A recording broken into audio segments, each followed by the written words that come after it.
Boa noite. Eu estava dando mais um tempo para ver se chegava mais gente. Mas por enquanto só tem. Agora sim.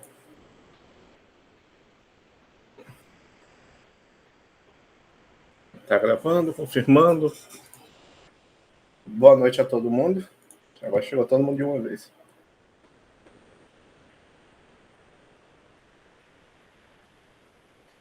Ok, tem 10 pessoas, 11.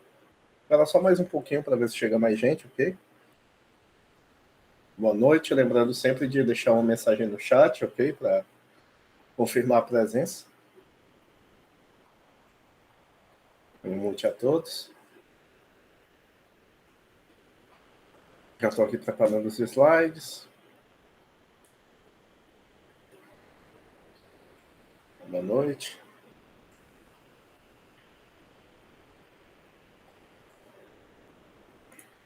Então, só para interromper no meio, que eu sei que vai chegar mais gente. Isso.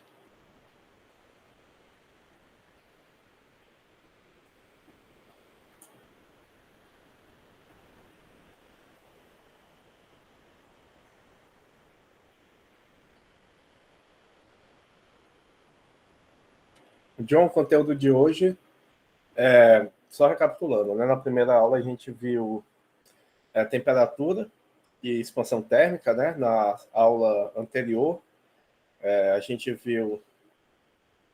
o que a gente viu mesmo? A gente viu calor e as formas de transformação de calor, né?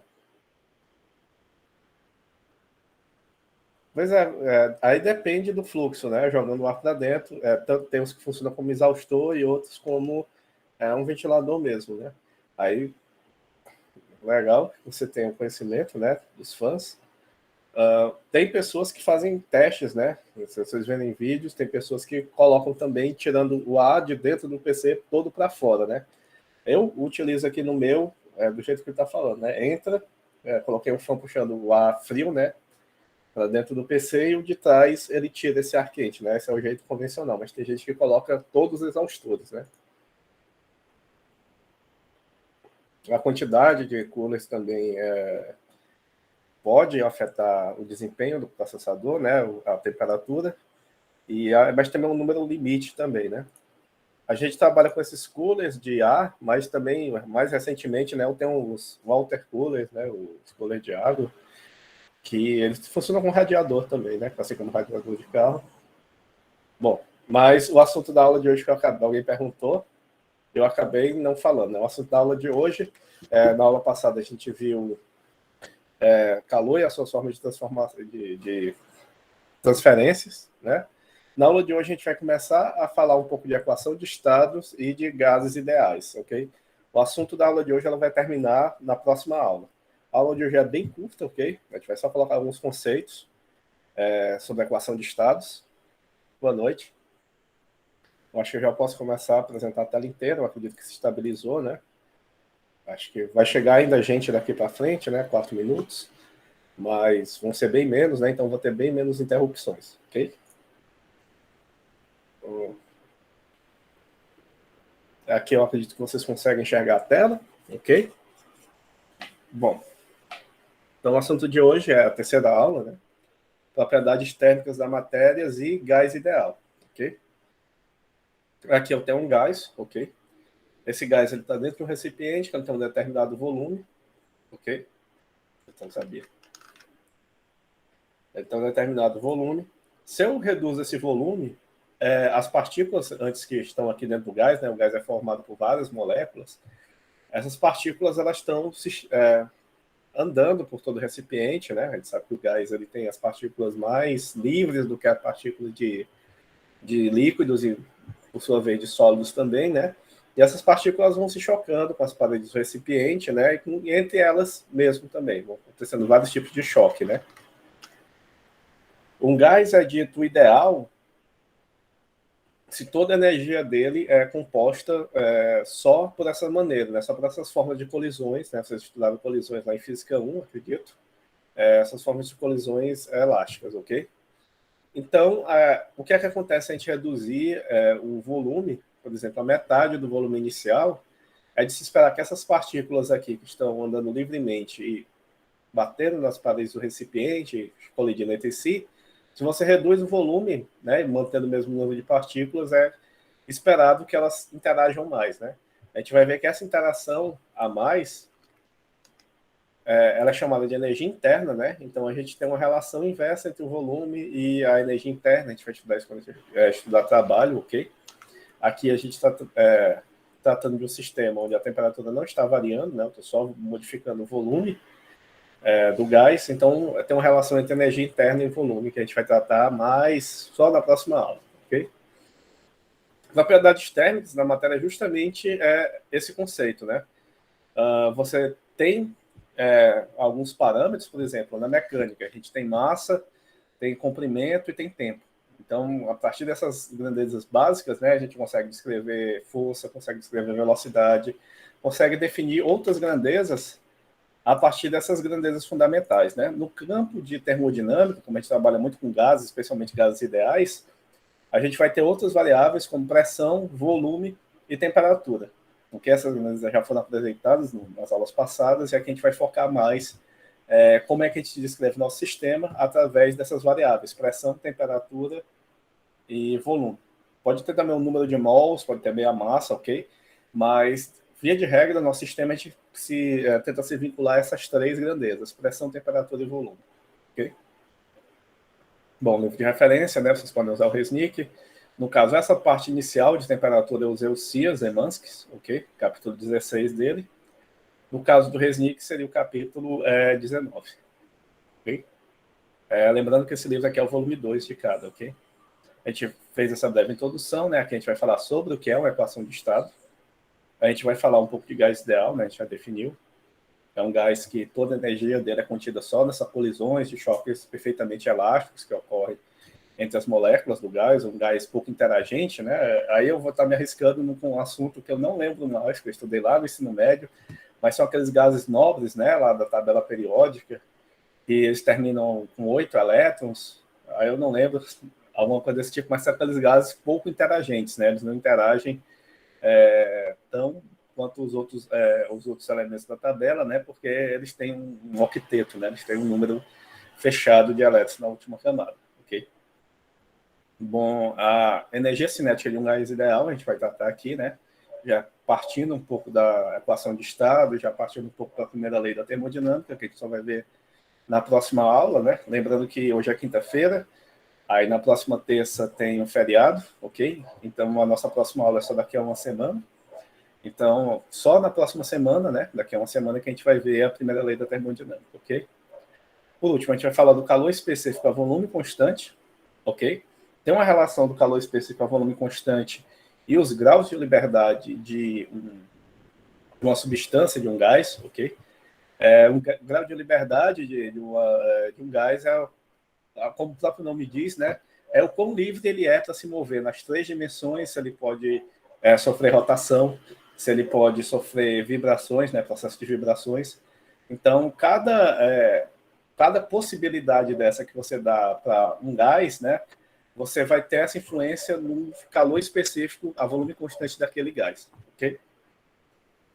E por último, a gente vai fazer uma revisão em considerações finais. Bom, a equação de estado para um sistema termodinâmico é formada por variáveis capazes, né? Aqui está no plural, está errado, de descreverem o que está acontecendo com o sistema. Assim como a gente trabalha lá em mecânica, né? Eu acabei de falar, a gente tem quilograma, que é a massa, a gente tem comprimento em metro, a gente tem um tempo em segundos, e a gente utiliza essas variáveis, né? Essas medidas, essas grandezas, para poder descrever nosso sistema, né? No fundo, para você descrever um sistema termodinâmico, como a gente está falando de moléculas, de partículas, a gente tem que olhar o microscópio. Mas a gente consegue, através de grandezas macroscópicas, como eu falei, volume, temperatura e pressão, descrever o nosso sistema também.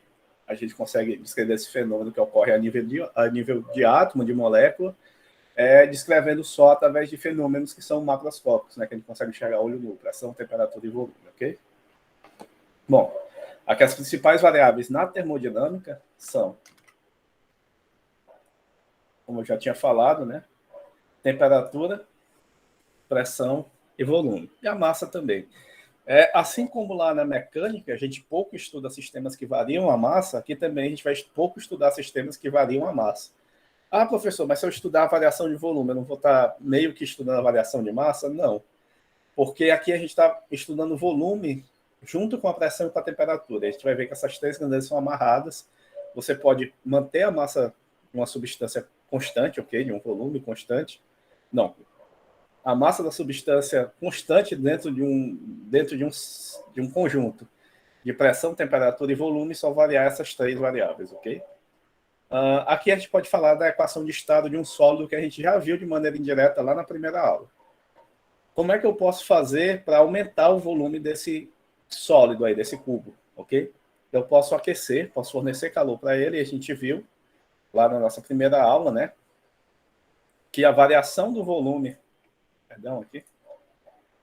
a variação do volume desse cubo, ela vai ser igual a o volume inicial, que multiplica uma constante, né, no caso ele usou o beta, né, beta delta T, ok? Concorda comigo? Então eu posso variar esse volume, aumentar esse volume, modificando só a temperatura. Forneço calor para esse cubo ele vai dilatar, ok? Agora eu vou inserir uma nova maneira de você modificar o volume desse cubo, ok? Esse modelo poderia ser através de uma pressão, né? Eu acredito que o YouTube passou um bom tempo com vídeos viralizando disso, né? De você colocando vários objetos numa prensa hidráulica, ok? Aqui eu coloquei um cubo de plástico, né? Que é a fichinha para essa máquina, ok? Infelizmente aqui pelo Google Meet, se vocês colocarem um vídeo, eu até tenho alguns vídeos desse tipo, né? E justamente de substâncias cúbicas, assim. Eu não lembro mais os metais, mas eu tinha vários metais, né? Tem no YouTube, é só você colocar prensa hidráulica e um determinado metal, ok? Zinco, prensa hidráulica e cubo de cobre, por exemplo. Aí vocês vão ver essa prensa esmagando esses cubos, ok? Um problema aqui do Meet, eu não sei porquê, eu posso até testar aqui. Se eu coloco tá em inglês também, mas nesse caso você nem precisa saber muita coisa, né? Assim, do inglês, porque basicamente é só um cubo sendo esmagado. Tem aqui a propaganda, mas vamos ver. Prensa hidráulica, cubo, metal. Não, fibra de carbono.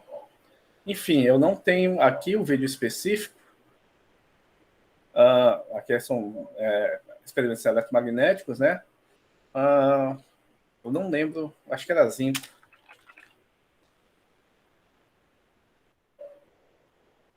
Bom, eu não tenho aqui o vídeo específico, né? Vou colocar aqui o Cube, Metallic. Ver se ele acha. Achei aqui. Bom, você tem aqui, ó. Um dos problemas do Meeting é porque enquanto eu estou colocando esse vídeo, que sai normal, posso até passar o link para vocês aí no chat, esse vídeo ele sai todo travando para quem está assistindo. Não sei qual o motivo disso, não sei se ele baixa o frame rate do vídeo, né? Aqui eu tenho cobre, eu tenho alumínio, né? Titânio. Então vocês veem que cada um desses materiais aqui você vai ter que variar a pressão que você vai aplicar para poder deformar, ok? Eu vou passar o link aqui, porque eu acredito, como eu falei para vocês, né? Ó, por exemplo, se eu colocar aqui essa parte, ele fica travando um pouquinho, ok? Eu acredito que deu para passar a mensagem. Obrigado aí para o Gabriel também, que passou um. Não é o mesmo vídeo, né? Esse outro. Mas, enfim, eu não sei por que o Meet tem esse problema, né? Esse problema de ficar travando enquanto você passa algum vídeo de fundo, ok? Mas aí vocês podem ver tanto o link que o Gabriel mandou, quanto o link que eu mandei. Bom, já que é assim, né, a gente só manda o link mesmo. Ok? Mas essa é uma outra maneira de você variar o volume desse cubo aí. Então, agora você tem duas maneiras de variar o volume desse cubo. Um é utilizando calor, ok? Mudando a temperatura, e o outro utilizando a pressão. Então, a grosso modo, você pode descrever o volume desse cubo, né?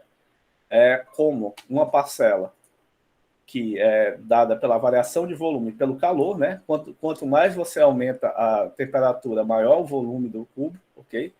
E quanto mais você aumenta a pressão, você diminui o volume do cubo. Aí você teria uma constante aqui que ia mostrar, dependendo do metal, né? depender, alguns metais eles são menos resistentes a essa pressão e outros são mais resistentes, mas você teria basicamente uma equação desse tipo, né? Então, isso é uma equação de estado, né? Eu estou vinculando uma das variáveis do meu sistema, que é o volume, e aqui, no caso, eu estou descrevendo o meu volume através de uma temperatura e de uma pressão, e de outras características que dependem do material, ok? Então, a ideia por trás de uma equação de estado, no caso aqui de um sólido, né, é essa, você relacionar as variáveis termodinâmicas desse sistema.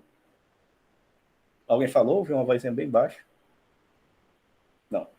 Você variar as temperaturas desse sistema, né, ou variar as variáveis, né, modificar, né, os parâmetros do seu sistema e conseguir descrever um em função do outro. Basicamente, isso é uma equação de estado, ok?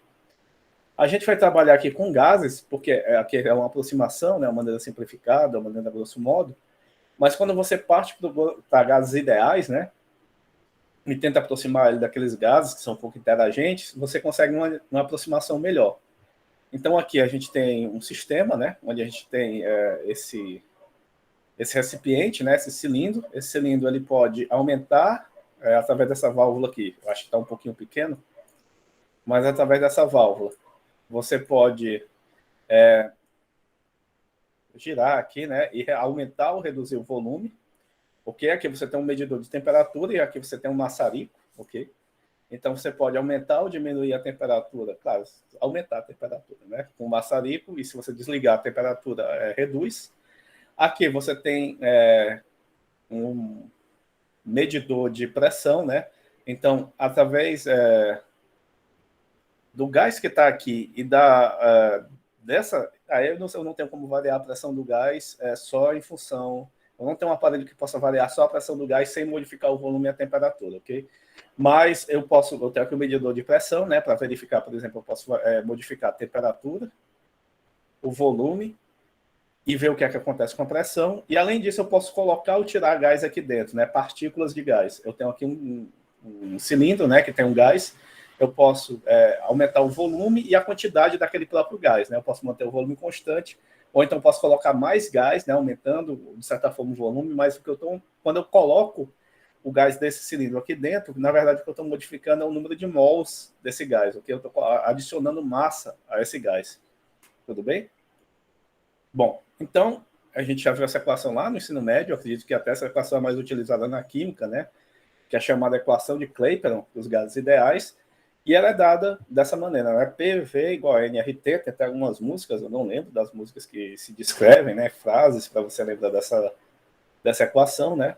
Essa é a famosa equação de Clapeyron, que vocês estudam lá no ensino médio. E o que é que ela diz? Né? Ela diz que o produto da pressão vezes o volume é igual a um N. Esse N é o número de mols de um gás, ok? Que multiplica a temperatura, o T. E eu tenho aqui esse R, aqui, né, no Google Meet, aqui, perdão. Aqui é a sala. Boa noite. Pronto. Pronto, eu tenho esse R, que nada mais é do que uma constante, né? Assim como a gente tem aquela constante de quão suscetível é uma substância à variação de temperatura, quanto um cubo é suscetível à variação de pressão, esse R aqui é uma constante universal para todos os gases ideais, né? E ele tem um valor fixo. O valor fixo dele é 8,31451. Aqui não se preocupe com algarismos significativos, ok? A maioria das questões eu não vou nem pedir para vocês substituírem esse valor, vou deixar que vocês coloquem em função de R mesmo, ok? Mas é um valor fixo, 8,31. Ok? A unidade dele é joules por mol joules dividido por mol Kelvin, ok? Veja que aqui eu só tenho uma temperatura, não tenho um ΔT, então aqui eu sou obrigado a trabalhar na escala de Kelvin, ok? Bom, então, através dessa equação aqui, né, eu tenho 1, 2, 3 e 4 variáveis. Lembra-se que R é constante, né? Então, eu posso descrever a pressão, o volume, a temperatura e o número de mols, uma em função dos outros, ok? O que é que a gente vai fazer agora? A gente vai particularizar e vai dizer que o número de mols não vai mudar, para que a gente possa trabalhar só com 3 variáveis. Tudo bem? Então, pronto. Quando não há variação no número de mols, né? Aqui eu coloquei moles, mas vocês sabem que são mols. A forma portuguesada de dizer número de mols, né? Da massa, do gás. Então, a gente pode escrever essa equação aqui, né? A pressão no instante 1 vezes o volume do gás no instante 1 dividido pela temperatura no instante 1 vai ser igual à pressão do gás no instante 2, o volume do gás no instante 2, dividido pela temperatura do gás no instante 2. Okay? Então, essas três quantidades conservadas. A gente ainda pode fazer outra particularização, né? Falar o seguinte, não, o volume não vai variar, então eu quero ver só o que acontece com a pressão e com a temperatura. Ou então, a temperatura não varia, eu quero saber o que vai acontecer com a pressão e com o volume. Como a gente pode ver aqui mais na frente, ok? Então, eu tenho essa relação entre essas três grandezas macroscópicas do gás. Professor? Antes de tempo, pode falar. Com licença, é porque na equação anterior, aí tem as unidades está faltando só a pressão. A unidade que está joule, A mol. pressão era utilizada, eu acho que em Pascal ou ATM. Eu vou olhar porque tem um exemplo na frente, então só guarda aí, obrigado pela pergunta. Também está faltando a unidade do volume, né? Volume no sistema internacional, né? Em metros cúbicos, isso, metros cúbicos. Lembrando que você tem a relação que 1 litro ela equivale a 1 decímetro cúbico, não é uma coisa assim? Bom, não vou pedir para vocês fazerem essa transformação aqui, ok? Mas no sistema internacional, a unidade do volume é em metros cúbicos, não é em litros, ok? E no sistema internacional, a pressão também é dada em ATM, a atmosfera. E tem outra unidade que é Pascal. Aqui você é livre para... aqui não, aqui vai depender da informação do problema, né? Vai depender também, aqui vai ter um spoiler, né? Porque aqui eu tenho um joule por mol grau Kelvin, então como aqui eu tenho um joule e tenho um grau Kelvin, então eu sei que eu estou trabalhando no sistema internacional. Mas eu posso adaptar esses meus valores a outro sistema, desde que eu trabalhe sempre nas mesmas unidades daquele sistema, ok? Eu acho aqui que até que o livro ele passa um problema envolvendo duas unidades diferentes, né? A gente vai chegar lá. Bom, mas obrigado pela pergunta, ok? É uma coisa realmente a se ater, ok? Bom, aqui a gente supôs que a massa é constante, vamos supor também que a temperatura seja constante, ok? Então, se a massa e a temperatura forem constantes, eu vou ter que T1 é igual a T2, que é igual a 1T. Eu posso cancelar esse T com T e eu vou ter só essa relação. Vou ter que a pressão do gás no instante 1 vezes o volume do gás no instante 2 vai ser igual à pressão do gás no instante 2 vezes o volume do gás no instante 2. Então, suponha o seguinte, suponha que você dobre o volume do seu gás. O que é que vai acontecer com a pressão? Bom, se eu tenho que a pressão no instante 1 vezes o volume no instante 1 vai ser igual a pressão no instante 2, o volume no instante 2, eu passo o volume de um valor 1 para um valor 2, porque eu dobrei a pressão, então a gente podia fazer o seguinte, né? A gente podia dizer que V2 é igual a 2V1, então ele dobrou de volume. O que é que vai acontecer com P2? Algumas pessoas são mais lógicas, né? Outras pessoas gostam de trabalhar com a própria equação, né? Mas talvez você já tenham visto aqui que, apesar quando você tem duas grandezas multiplicadas uma ao lado da outra, elas, na verdade, são inversamente proporcionais, ok? Então, se uma dobra, a outra tem que cair pela metade. Vamos só conferir isso aqui no cálculo, ok? Eu vi que agora que V2 é 2 vezes V1, né? Então, vamos aplicar nessa fórmula aqui a temperatura constante, ok? Eu tenho que P1 vezes V1, que é o volume inicial, vai ser igual a P2, que multiplica V2. Quem é o V2? É 2 vezes o V1. Eu vou poder cortar V1 com V1, ok? Então, daqui eu vou tirar que P1 vai ser igual a 2P2. 2P2. Então, P2, que é o que eu quero saber, ele é igual a P1 dividido por 2. Então, como eu tenho essa multiplicação, se eu dobro o volume, para compensar esse dobro de volume, já que uma grandeza cresceu, a outra tem que diminuir. Eu acho que vocês compreenderam? Ou você substitui na fórmula, ou então você faz... Algumas pessoas já conseguem computar direto, né? Vê assim, isso aqui é um produto de duas grandezas, né? Então, para que esse produto ele seja mantido, se uma cresce, o outro tem que decrescer. Então, se esse cresce duas vezes, né? Se eu dobro o volume, a pressão ela tem que cair pela metade. O P2 tem que ser metade do que era o P1 anteriormente, ok? Isso é interessante, né, para aquele caso daquele termômetro, né, que na verdade não esse caso, porque aquele caso do termômetro de que você constrói a escala Kelvin, você tem um termômetro a volume constante, né? Então, que você modifica a pressão e a temperatura. Eu acho que é o próximo exemplo que eu vou falar. Exatamente. Se eu pego a massa e o volume constante. Se a massa e o volume são constantes, né? Então aqui eu vou ter V1 e aqui eu tenho V2, os dois são iguais, né? O volume é constante. Eu corto V com V e vou ficar só com essa expressão aqui, ó. Até dar um zoom, porque talvez algumas pessoas estejam no celular, né? Mas vocês podem ver esses slides separados depois. Mas o que eu tenho é que P1 dividido por T1 é igual a P2 dividido por T2. Ok? Então, se a gente for fazer aquele mesmo cálculo, né? Suponha que eu dobre a temperatura, né? Eu tenho um gás a volume constante e eu vou dobrar a temperatura ambiente, né? Eu estou fazendo um experimento a, sei lá, 20 graus Celsius. Aqui tanto faz não, né? Aqui eu tenho que ver a escala de cada parâmetro, né? Mas como eu vou fazer uma transformação e aqui é uma divisão direta, só imagine, né? Eu faço uma medida a uma determinada temperatura e depois eu dobro essa temperatura. O que é que vai acontecer com a pressão? Aqui eu tenho uma grandeza dividida pela outra. E essa divisão ela vai me dar um valor constante. Então, se uma grandeza sobe, por exemplo, uma temperatura sobe, o que acontece com a pressão? Ela tem que subir também, ok? Então, se eu tenho uma grandeza dividida pela outra, essa grandeza ela vai dar uma constante, se uma sobe, a outra sobe. Se uma desce, a outra também tem que descer. Para que, de tal maneira que essa divisão ela permaneça constante, ok? Então, vamos só ver esse exemplo aqui, do caso, descrevendo mesmo a equação. Por exemplo, eu tenho que T2 é igual a 2 vezes T1, ok? Então, substituo nessa fórmula aqui. Eu tenho que P1 dividido por T1 vai ser igual a P2 dividido por T2. Mas quem é T2? É 2T1. 2T1. Posso cortar T1 com T1. E aqui eu concluo que P2 vai ser igual a 2 vezes P1. Então, se eu dobro a temperatura, a pressão ela também tem que dobrar. Ok?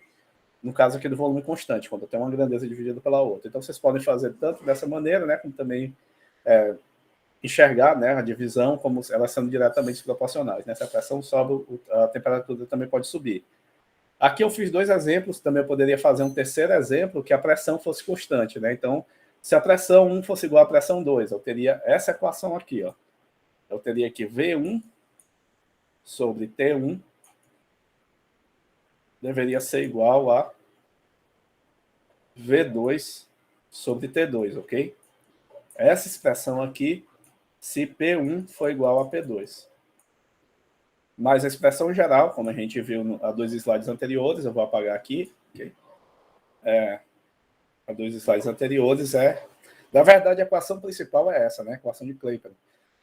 Mas aqui, como a gente vai trabalhar só com exemplos que não vai variar a massa, que é o caso mais usual, né? Então, a gente vai ter só essas 3 grandezas, né? P, V, T. Então, eu vou ter que P1, V1 dividido por T1 vai ser P2, V2 dividido por T2. Ah, professor, mas se eu variar a pressão e o volume, o que é que vai acontecer com a temperatura? Aí depende da maneira como você for variar a pressão e o volume. Aqui o que a gente vai ter é essa engrenagem, né? A gente vai ter esse sistema com 3 parâmetros. Então, se você reduz esse sistema de 3 parâmetros a 2 parâmetros, fica mais fácil de você analisar o que é que ocorre se um sobe ou se o outro desce, ok? Mas se você começa a mexer nos 3 parâmetros de maneira diferente, aí realmente você vai ter que aplicar na fórmula para ver o que é que vai sair dali, ok? Todo mundo entendeu? Vou ver se o chat tem alguma dúvida. Ok.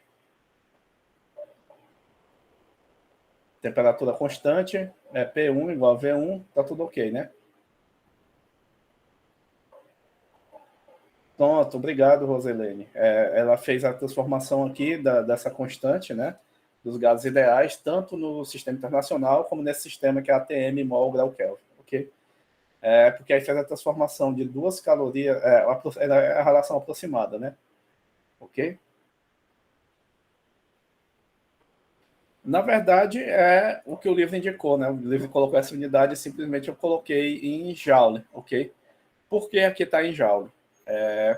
Essa grandeza, ela geralmente é medida, ela pode ser medida em joule ou em caloria, né? O sistema internacional tem como padrão joule, ok? Então, só adotei esse número de mol nessa escala, mas vocês podem fazer essa transformação Vocês também são livres para pesquisar na internet, ok? Então, aqui, ó, do lado. Constante dos gases ideais. Tem vários links, ok? Aqui tem o valor de R em vários sistemas mesmo, né? Caloria dividido por quilograma, dividido por mol. Vai ter em bar, né? Que é uma unidade de pressão. Vai ter em Torricelli também, que é outra unidade de pressão, né? Baseado no termômetro de isso, na verdade, no medidor de pressão de Torricelli. Ok? Então, isso aí vocês são livres, né? Aqui tem a constante de gases ideais em vários, da Wikipédia, né? Que ele tirou. PV é igual a NRT, e tem aqui das unidades nos mais diversos sistemas, né? Se você pega o Joule, aqui ele não vai colocar em Joule. Tá aqui, o primeiro. Nossa, como deu diferente. Quilograma, porque ele pegou quilograma, né? Joule vezes quilograma vezes, aqui com mol, ó. 8, tá muito pequeno, eu sei. Eu aumentei agora. A gente utilizou essa unidade aqui, ó. Joule por quilograma por mol, ok? Então, dá esse valor que é aproximadamente 8,31. Mas aí vocês podem pegar para outros sistemas de unidade, ok? Eu peguei do sistema internacional. Tudo bem? Só posso colocar no slide aqui do sala de aula para ver o chat. O qual eu desejo, eu vou pedir na questão. Eu acho bem difícil que vocês se percam nesse ponto, porque, como eu falei, eu vou deixar em função do R. Então, vocês nem precisam saber do valor desse R decorado, ok? Só se for uma questão muito específica mesmo que eu peço para vocês calcularem um valor numérico. Vai ter poucas questões que vocês vão calcular um valor numérico, ok? Mas, via de regra, assim, se fosse que eu escolheria o sistema internacional, que é o sistema mais utilizado, ok? Então, seria o sistema que foi adotado aqui. Aí, só para me contradizer, eu vou mostrar um exemplo agora que não vai estar no sistema internacional. Mas não é isso, né? Pronto, aqui esse exemplo, né? Quando você tem aquele termômetro de temperatura constante, que é de onde você extrai a escala do grau Kelvin, ok?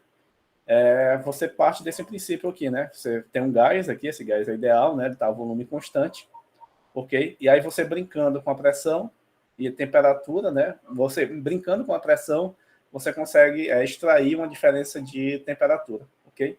E aí você tem essa reta aqui, né? Essa reta que toca o ponto de pressão teórica, que seria zero, né?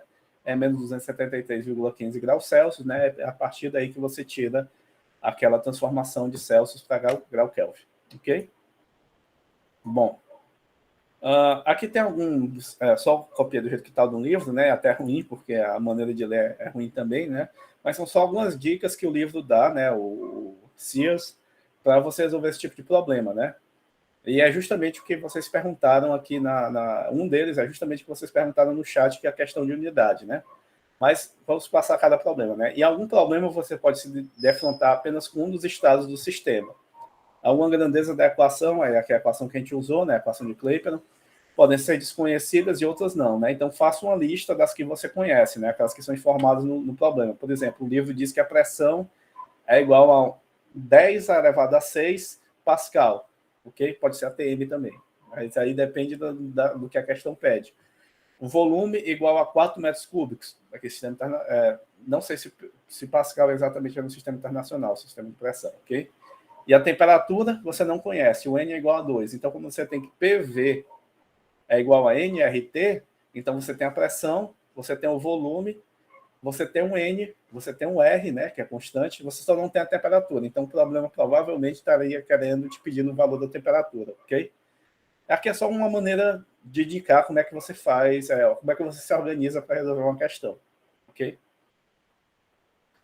Em outros problemas, você pode se comparar com dois estados diferentes da mesma grandeza do gás. Por exemplo, o estado 1 e o estado 2, né, e faço uma lista de cada grandeza, né, P1, P2, V1, V2, T1, T2. Quando todas essas grandezas forem conhecidas e apenas uma for incógnita, né, você poderá usar a equação de... Aí não é a equação de Clapeyron, né, aquela equação P1, V1 dividido por T1 é igual a P2, V2 dividido por T2, né, para encontrar a variável desconhecida. Não se preocupe com isso, que a gente vai aplicar isso numa questão mais à frente, ok? Foi uma questão que foi levantada no chat, né? Como sempre, seja cuidadoso e verifique a consistência das unidades, né? Caso você precise do valor da constante dos gases R, escolha a unidade adequada e converta as outras unidades, né, de modo consistente com a escolha adotada. Você, eventualmente, deverá converter a atmosfera para Pascal ou de litros para metros cúbicos. Eu não vou passar isso para vocês, que, afinal de contas, lá no curso de Física 1, vocês viram como é que você faz conversão de unidade, ok? Então, no caso de uma lista ou de uma prova, eu vou passar sempre na unidade que eu passar, é a unidade que eu vou querer o resultado, ok? Então, a única coisa que a gente vai trabalhar aqui em conversão de unidade é a temperatura, né? Que afinal é o assunto desse curso, ok? Então, vocês vão ter que fazer algumas transformações de graus Celsius para grau Kelvin, ou Fahrenheit para grau Kelvin, ok? Nas listas e nas provas, ok? Mas essa conversão de volume aqui, não, ok? Bom, e aí você sabe que 1 metro cúbico equivale a 10 a terceira litros, né? 1 metro cúbico equivale a 1.000 litros, e esse mesmo equivale a 10 a sexta centímetros cúbicos, ok? Vocês não vão precisar fazer essa transformação no curso.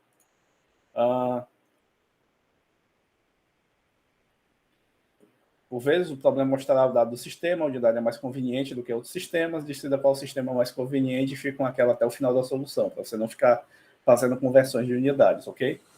Aí, aquele detalhe que eu sempre chamo a atenção de vocês, né? Quando o T aparece isolado, então você é obrigado a trabalhar na escala Kelvin, ok? Quando você tem o ΔT, você pode trabalhar na escala Kelvin ou na escala Fahrenheit, ou na escala Celsius, porque a gente viu que a diferença, o delta dessas duas escalas, ela é igual, tanto faz você trabalhar numa escala como na outra. Mas se você tiver só com T, então trabalhe na escala, você é obrigado a trabalhar na escala absoluta, porque a maioria das constantes são dadas já em função do Kelvin, ok? É sempre uma temperatura absoluta, caso o problema forneça uma temperatura em graus Celsius, não se esqueça de convertê-la, ok? Para Kelvin. E aqui, a descrição desse negócio, com 3 elevado significativo, blá, blá, blá, ok? Algumas vezes você terá que converter a massa total para o número de mols, né? A relação massa total é igual a massa molar vezes o número de mols. Eu não vou pedir isso aqui para vocês fazerem, vocês sabem fazer, ok? E basicamente isso aqui são problemas básicos que ele lhe orienta para a resolução de problemas desse estilo de termodinâmica. Aqui a gente vai ver um exemplo. Aqui a gente vai ver um exemplo de um dispositivo que justamente faz um trabalho com as 3 variáveis, né? Aqui ele só não vai modificar a massa. Ele vai pegar parte de um gás e parte também de um combustível, né, que é a gasolina, e vai brincar com essas 3 variáveis, né? Ele vai comprimir, o motor de um automóvel faz isso, ok? Ele vai pegar um gás, ok? Ele vai transformar esse gás, ele vai comprimir esse gás, ele vai aquecer esse gás e ele vai modificar a pressão desse gás, ok? Então, o que a questão aqui vai mostrar, né, quais são as transformações que esse gás sofre ao entrar no motor, ok? Antes dele entrar no motor e depois ele entrar no motor. Bom, o motor de automóvel é uma mistura de... em um motor de automóvel, uma mistura de ar e gasolina. Então, aqui, ar e gasolina já não é um gás ideal, mas vamos tratar como se fosse um gás ideal, ok? Ela é comprimida no interior de um cilindro antes da ignição. Um motor típico possui uma razão de compressão de volume igual a 9 por 1. O que é que isso significa? Significa que se eu coloco 9 litros, esse volume vai... Aqui eu estou falando em litros ou metros cúbicos, tanto faz. Aqui é uma proporção. Então, se fosse 2 por 1, né? Ele ia transformar aquela quantidade de 2 em 1. Ele ia dividir pela metade, ok? Aqui ele vai dividir por 1/9. Ele vai pegar a quantidade 9 e vai transformar essa quantidade 9 em 1. Então, se eu tiver um volume, sei lá, um volume de 81, ele vai transformar esse 81 dividido por 9, que é 9. Se eu tenho um volume de 18, ele vai transformar esse volume de 18 unidades de volume em um volume de 2. Compreenderam? Aqui ele só está informando o seguinte, ele vai pegar o volume e vai dividir por 9. É isso que está sendo informado aqui, ok? A pressão inicial é igual a 1 atm, então aqui ele está trabalhando com a unidade atm. O volume está adimensional, ou está numa unidade qualquer, unidades de volume, ok? E a temperatura inicial é igual a 27 Celsius. E aqui eu já fiz a conversão para vocês, né? 315 kelvins. Por que a gente tem que converter dessa forma? Porque aqui a gente está trabalhando só com T, não está trabalhando com ΔT, ok?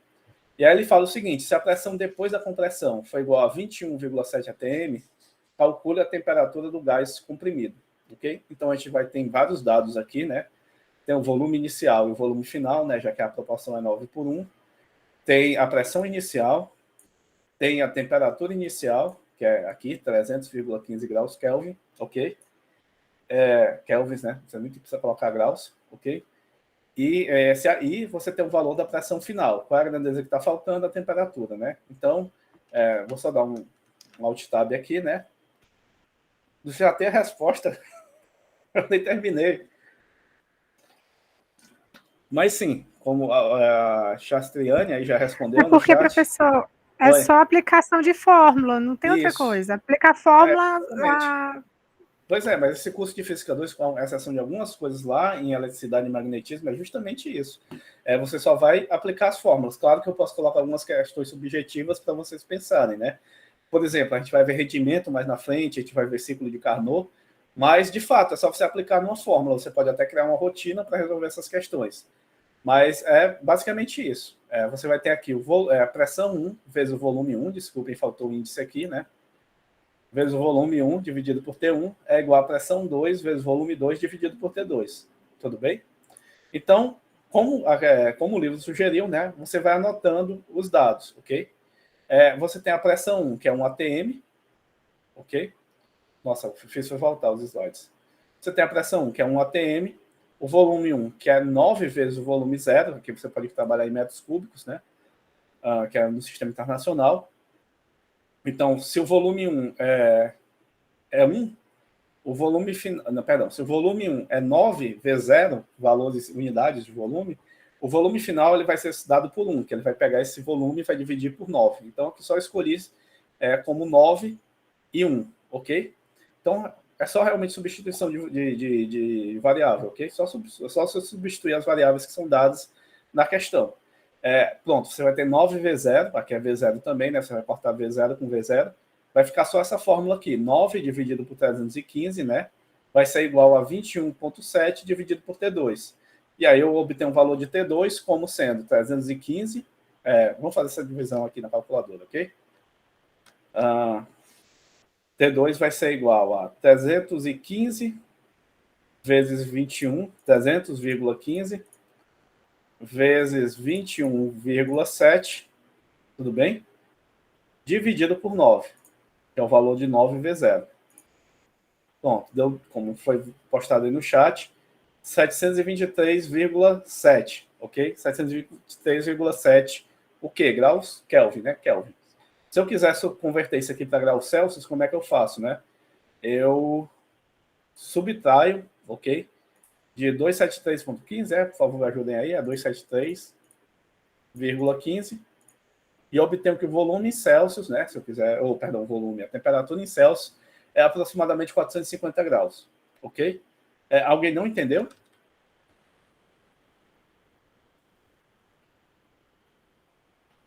Se alguém não entendeu, eu posso fazer de novo, mas é realmente só substituir os dados na questão, ok? Então, o que é que agora pensando, né? O que foi feito aqui? O motor, ele pega um gás, ele comprime esse gás, ele esquenta esse gás, aquece esse gás e aumenta a pressão desse gás também. Então, ele mexe nas 3 variáveis do gás. Ele comprime o gás, esquenta o gás, né? Aumenta a temperatura e aumenta a pressão sobre esse gás. O gás ele entra com 1 atm e sai com 21,7 atm. O gás entra com volume de 9 e sai com volume de 1. O gás entra com a temperatura de 27 graus Celsius, que na escala Kelvin é 300,15, né? E sai com a temperatura de 329,7, que equivale a 450 graus Celsius. Bem alta, né? Ele sai de 27, que é a temperatura do ambiente, e vai para 450 graus Celsius, ok? Então, esse é o funcionamento do motor. E a partir desse processo, né, depois da ignição, ele gera energia, e essa energia movimenta as rodas do automóvel, faz o automóvel andar, etc. Então, a gente vê aqui o funcionamento do gás, do que a gente aprendeu hoje, né, em descrever as propriedades térmicas de um sistema, né, a aplicação no motor. Existem várias outras questões desse tipo, né, como também um mergulhador, acredito que é outra questão que tem no livro, que eu não vou postar aqui, porque também é só substituição de valores, ok? Mas você tem vários exemplos desse tipo para se resolver, ok? Aqui a gente tem uma equação, desculpem, fica um pouco feio aqui, mas aqui você tem uma equação um pouco mais realística do que a equação de Clapeyron, ok? Você tem a chamada equação de estado de Van der Waals, né, que também tem as pontes de Van der Waals, nem sei mais se as pontes de hidrogênio são chamadas igual as pontes de Van der Waals. Eu lembro que quando eu estava estudando isso lá, próximo dos anos 2000, havia uma mudança de nomenclatura, são estruturas diferentes, pontes de Van der Waals e pontes de hidrogênio. Mas esse Van der Waals, aqui, esse cientista, ele estudou como seria a equação de Clapeyron um pouquinho mais realística, né?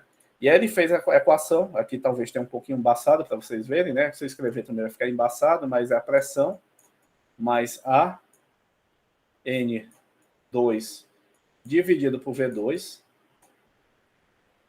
que multiplica o volume menos NB. Aí o lado esquerdo da equação, né, o lado direito não, o lado esquerdo muda, o lado direito permanece igual, NRT.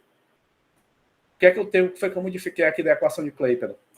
Eu coloquei esse A, né, que é um parâmetro, e coloquei esse B também, que é outro parâmetro. Então, dependendo do gás real que você estiver estudando, você vai ter um conjunto para esse A e para esse B, para, se você quiser uma precisão maior na equação de Clapeyron, né, passar a estudar com essa equação que é chamada equação de Van der Waals, ok? Aqui é só um exemplo, ok? Eu não vou pedir para vocês calcularem relação de pressão, volume e temperatura com a equação de Van der Waals, ok? Mas é só para mostrar que a equação de Clapeyron é realmente o caso ideal, né? Utilizado para gases ideais, você tem aproximações melhores do que a equação de Clapeyron, ok? Bom, aqui, para a gente poder definir a chamada energia interna de um gás, a gente precisa trabalhar com a chamada energia translacional média para um gás ideal. Essa energia translacional média de um gás ideal, né, a energia de translação, de movimento, ela está associada à energia cinética do gás, né, o K. A gente lembra lá da mecânica newtoniana, né, que a energia cinética é 1/2 de m, a velocidade média, né, na partícula ao quadrado. Aqui a gente tem uma relação entre essa velocidade média e a constante de Boltzmann, ok? E ela é dada dessa maneira, né? Aqui, ao invés da massa, você vai ter o produto da constante de Boltzmann vezes a temperatura, ok? O que é interessante aqui? O que é interessante aqui é que aqui a gente está trabalhando com a energia translacional média de um gás ideal monoatômico. Quando a gente tiver um gás monoatômico, a gente pode aproximar, que é só um resultado, né? Se você quiser calcular a energia cinética, a velocidade média cinética do gás, né? Aqui você tem um valor da constante de Boltzmann, né? O valor do N, né? Que é a massa total dividida pela massa molar, etc. E você tem aqui esse NA, né? Que é uma grandeza bem conhecida para vocês, né? Que é o número de Avogadro, ok? É aquele 6,02 vezes 10 a 23 dividido por mol, ok? O que é interessante nessa energia aqui, né? É que através dessa energia, primeiro, você vai ter uma parte de conservação de energia quando você for trabalhar com a primeira lei da termodinâmica, ok? Que é a primeira lei, basicamente, ela relaciona calor, ela relaciona trabalho de um gás, calor que você insere ou retira de um gás, trabalho que o gás realiza, ou que você realiza sobre um gás, e a também chamada energia interna de um gás, que é aquela ideia, né, de várias partículazinhas dentro do recipiente do gás, ok? Essa constante aqui, que vai aparecer dividida por 2, ela está associada ao número de graus de liberdade do gás, que é um número de graus de liberdade. Você pode se mover para frente, para trás, para a esquerda, para a direita. No nosso caso aqui é um pouquinho mais complicado, mas a gente pode pular, né? A gente pode se mover no eixo Z também. Num gás, né, você tem a atração da gravidade, comparada com as outras interações que o gás tem, ela é praticamente desprezível. Então, a partícula dentro de um gás, ela pode se mover para cima, para baixo, para a direita, para a esquerda, para frente e para trás. Esses 3 eixos, eles são os 3 graus de liberdade do movimento dessa molécula, ok? Esse 3 que aparece aqui, ele está intimamente ligado justamente a esses 3 graus de liberdade da partícula. Quando você coloca mais graus de liberdade, mas como é que eu vou? É mais dimensões? Não. Para um gás, você tem também que a rotação, né? Se você tem 2 moléculas e essas moléculas estão girando, isso também conta como um grau de liberdade. Então, ao invés de 3, você vai ter 5, porque você pode rotacionar dos 2 sentidos, ok? Então, você vai ter 5 sobre 2. Eu acho que no próximo slide vai ficar mais claro. Pronto. Você tem como estimar o calor específico de uma substância por aquele número que eu tinha falado para vocês, né? Pelo número que aparece multiplicando a constante ideal dos gases. Se você tem um gás monoatômico, ele pode se mover nos 3 eixos, ok? Então, esse número aqui, é sempre dividido por 2, né? Quando você tem uma média. Então, você vai ter aqui 3 dividido por 2, que multiplica R, o calor específico é o volume constante desse gás. Se você tem um gás diatômico, é um gás que é formado por 2 átomos, ok? Então, ele, além de poder fazer esse movimento nas 3 dimensões, ele também pode rotacionar de um lado ou para o outro, né? Então, dessa maneira, ele vai ter mais 1 grau de liberdade, né? Se você somar 3 meios mais 1, né? Você vai ter 5 meios, ok? E para um sólido monatômico, que é igual a um gás poliatômico, você vai ter, além desses 3 movimentos e dessa rotação, você também vai ter um movimento de vibração. Esse movimento de vibração também vai contar como 1 grau de liberdade, de tal maneira que você vai ter esse número aqui na frente como 3. Ao invés de 3 meios, é 3, ok? E aqui você tem a tabela, né, para ver o quão próximo é essa sua aproximação, né? Quão próximo é essa aproximação. Aqui o que eu estou dizendo aqui, né? Eu estou dizendo que para um gás monoatômico, como é o caso do hélio, argônio, o calor específico desse gás a volume constante, ele tem que ser dado por 3 meios de R. Mas, professor, R é uma constante, então esse valor é uma constante. Esses 3 valores é uma constante que só vão depender dos graus de liberdade que seu gás possui, ok? Então, quando eu tenho aqui um gás monatômico, se eu pego esses 3 meios e multiplico por essa constante aqui, como está aqui escrito no slide, né? Se eu pego, vou só dar um zoom depois, se eu pego 3 meios e multiplico por 8,315, eu vou obter 12,47. Tudo bem? Vamos até confirmar na calculadora. 3 dividido por 2 vezes 8,315. Deu 12,47, ok? E aí, qual deve ser o calor específico quando eu meço desse gás monatômico aqui do hélio, por exemplo? Deu 12,47, ou seja, travou o valor correto, ok? Quando eu pego o argônio, 12,47, também acertou o valor correto. Quando eu pego agora vários gases diatômicos, como é o caso do hidrogênio, do nitrogênio, do oxigênio e do monóxido de carbono e do dióxido, aqui é poliatômico, né? Então só até aqui, ok? Hidrogênio, nitrogênio, oxigênio e monóxido de carbono. Eu tenho que pegar o valor que tem na frente, né? Que ele tem, além desses 3 graus de liberdade, ele tem mais um, que é de rotação. Então, eu tenho que multiplicar 5 meios por R. Então, vamos fazer aqui. O que é esperado, né, o calor específico desses gases diatômicos, é que eles tenham 5 dividido por 2, vezes o valor do R, que é fixo, né? 8,315. Para que ele tenha em volta de 20,78 joules por moles por grau Kelvin, ok?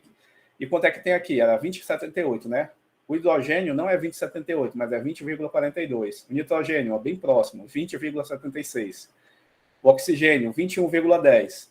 O monóxido de carbono é 20,85. Então, vocês veem que esse valor aqui que você estima do calor específico a volume constante, com base no número de graus de liberdade do gás, multiplicado pela constante dos gases ideais, esse número é bem aproximado, ok?